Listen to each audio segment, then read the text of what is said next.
My name is Jeremiah. Obviously, you guys probably know me. I'm the student pastor here, and I've got a special guest with me today. Do you want to introduce yourself? My name is Dr. Hoevet. Hey, Dr. Hoevet. Well, welcome to youth group. Great, thanks a lot. It's good to be here. Nice to see you all.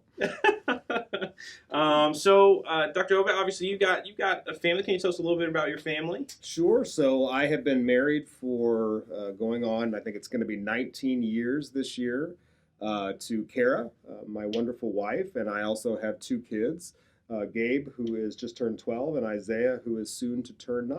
Here's the question. Is a hot dog, is it a sandwich? Well, I'm really surprised to hear that Plato and Socrates have struggled with this question quite as much as they have. This is a really easy question. There is absolutely no doubt that a hot dog is not a sandwich. It is not a sandwich. It is not a sandwich. So can you give us your rationale? Well, there's no doubt that a sandwich strongly implies that, number one, the bread is separated, and number two, that it's cold. Okay. Now, I respect that there are some exceptions to this rule, that some people have gone into the nether world to create something like a meatball sub or something like that kind of defies those rules, but those things are clearly the exception to the rule, and thus a hot dog is not a sandwich. Would you do us a favor and just how would you describe emotions in general? Well, I think it's a really hard thing to describe. Emotions are a really core part of who we are, but it's a very subjective thing, right? It's something that a person definitely experiences, and they can be very powerful. But I think that it's hard to use language to just say it is these five things, or it's just this one kind of experience that we have. But generally speaking, emotions are sort of one of three dimensions, I suppose, that really make people people. So like in my field, we often talk about people as having a problem in either in the way that they think, and the way that they act, or the way that they feel. So it's kind of one of that triad of things that makes us complete, I suppose. But generally speaking, emotions are just they're feelings. This is kind of the way we experience the world through internal experiences that we have about how we respond or react to a variety of things that are going on, internally or externally. Feelings. Is it important as a human being? I want to establish two parts of this question. Is it important as a human being to be aware of our emotions, just developmentally as we grow? And then, is it important as a Christian? Does it matter for us as we follow Christ?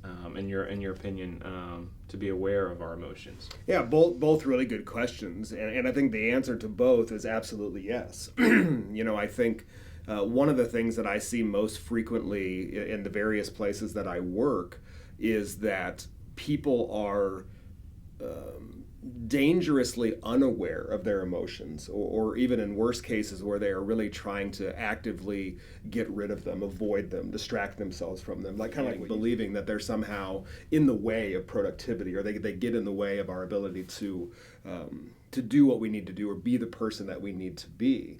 So I think being aware of our emotions, and even more importantly, understanding how they impact all the other parts of our life, like the way we think, the way that we act, all of those different things, is really critically important. And so then I would add that fourth dimension on in saying that our spiritual life, that sort of inherent connection that we have to God, is obviously a part of who we are also. And so if all four of these things, the way we think, the way we act, the way we feel, and then the way we connect with God, they're all related to one another, and they all obviously play off of one another. So if you are trying to leave out this one dimension of yourself, all of your emotions and how you experience the world, then something is really missing, right? It's like trying to walk around on one leg. You're just going to be really struggling to really experience the world in the way I think God intended us to, if you're leaving out this critical piece of who you are. I love what you said. That I love the one-legged analogy. Obviously, I think our students probably appreciate that too. But it does create this vivid picture that not only is it important for us to be aware of our emotions because it affects us, how we think and feel, and the things we want to say, but also emotions aren't just something that are in the way, like you're describing it, like as a leg, as a leg. Like we will go through the world one-legged if we don't choose to be aware of our emotions. That our emotions can actually help us to enjoy the life God's given us even more. Absolutely. That's an incredible thought. Right. That's an incredible thought. Mm-hmm.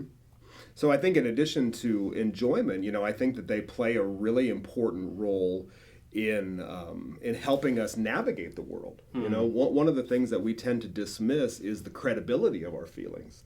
And so some of the examples that I use, I work with a lot of criminals and victims of crime and things like that.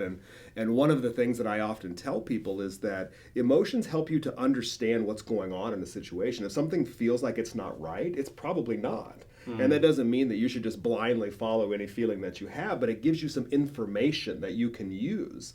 So, if you're standing alone in an elevator with somebody and things feel a little uneasy, you should pay attention to that, because that emotion is telling you there may be something here for you to pay attention to. So emotions can help us to enjoy life. They can help us to navigate life. They help us to know when something's going well, when it's not going well. It gives us this really critical information that we need. And if you're just dismissing that or mistrusting it or believing that it is an inhibition to you, again, you're just choosing to walk around with a huge gap in the amount of information you're using to make decisions. It's just going to make it harder. And obviously, as Christ followers, we want to make decisions that are led by the Spirit. However, if we can be aware of our emotions and aware of this, a little bit of what I'm hearing you describe is a little bit of an internal compass or a barometer that God has given us to if tapped into correctly and healthfully, can help us Absolutely make those decisions. Absolutely. That's Both great questions, and the answer to both of them is really similar. And I'm going to answer that question by telling you a story about a guy that I once knew. So when I was in high school, I had a weightlifting class, and so every day of the week, I would start the day in the weight room, and we would lift weights. Well, there was this one guy who only really cared about exercising his upper body. And he was huge, right? He lifted weights and he had these enormous, muscles. He was this really ripped guy, but he had these chicken legs on the bottom, right? He was so out of proportion because he just never did anything on the lower half of his body. And so he looked like a cartoon. You see him in the gym and you're just like, wow, this guy weighs, 200 pounds on top and 6 pounds on the bottom. It just made no sense.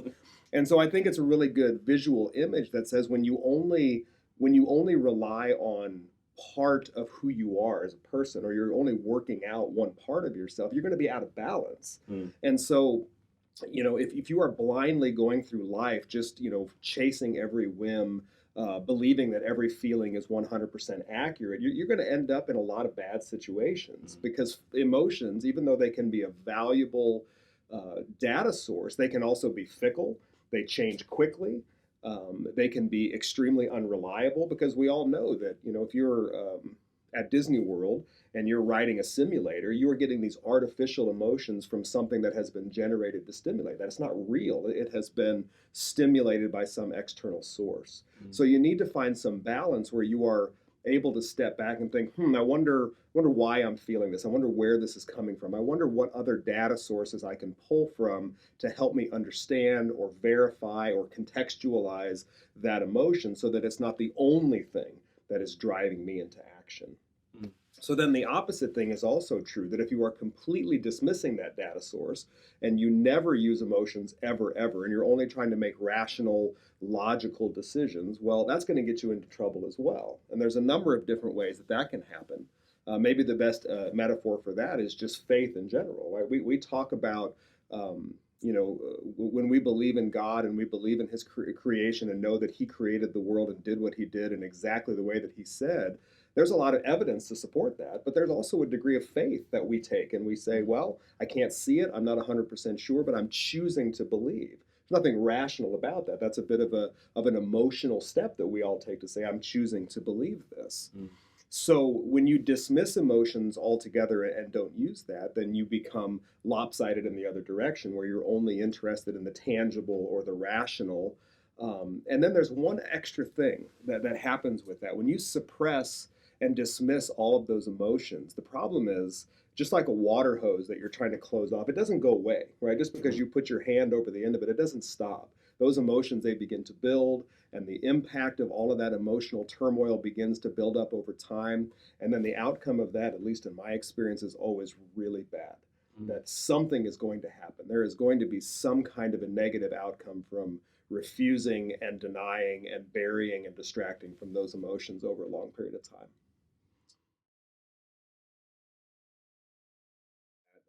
If a person is feeling unsafe, if they're feeling that desperate, that it's not clear if they can cope with what's happening or if life is worth living, then that's a time to just get help. That's a time to reach out to somebody, because in the midst of a crisis, you're not going to want to dig into the philosophy of why is this happening and how do I fix it. You just need to get help at that point and reach out to somebody who can, help make sure that you're safe and get you into a more stable place where, some deeper exploration can happen. So in those moments, there's just no question that you do what you have to resolve the crisis. But, from a broader perspective, I think that what we see a lot of these days when we see a big increase in the number of people who are self-harming, or we're seeing a big uptick, sadly, in the number of teen suicides and things like that. And actually, ironically, a big part of the reason why that is happening is because of this topic that we're talking about. It is a failure to recognize the reality of emotions. And so what we often do, and I think you and I even talked about this before, we have this tendency to believe that emotions are something that need to be controlled, and that if I am feeling something that I don't want to feel, then I need to wrap that up and I need to control it and I need to direct that in a way that I should be going. But just like the water hose, it doesn't work like that, right? You don't get to control the flow of what's coming out, but you do have to respond to it. So feelings are okay, emotions are okay. Everybody feels jealousy or anger or sadness or resentment or whatever. And you don't have to nurture that. You don't have to, ruminate on it and just be consumed by the darkness, but you do have to acknowledge that it's real, that it is in fact happening, so that you can do some self-reflection and say, where is this coming from? Why am I feeling all of this sort of powerful jealousy or anger or whatever it is?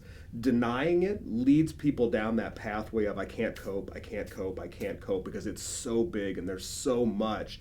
And so unfortunately for some people, it takes them down the road of drugs or alcohol or self-harm or suicide or any number of other bad decisions. But it ultimately stems from that place of I've got all this emotional turmoil, I have to do something with it. But it all starts with that failure to acknowledge it and address it and deal with it appropriately when it was there to begin with. I just think of the Garden of Gethsemane, in Luke 22 with Jesus Christ and his moment in the garden when he's got his best friends a few trees away sleeping, and they're supposed to be helping him look out, and it's this eve of the worst scourging a human will ever face, and Jesus is that's knocking on his door. And his humanity, because we know from Scripture that he's fully man, although he is fully God too. He has humanity in him. Is just, I can't imagine the emotions that are within him in the garden that night. And in his prayer to the Father, you see those. You see him not sitting in that internal environment, ignoring the emotions in the room. You see him. You see him confront them. You see him express them to the Father. And what an incredible example. Absolutely. I think. That's a great example.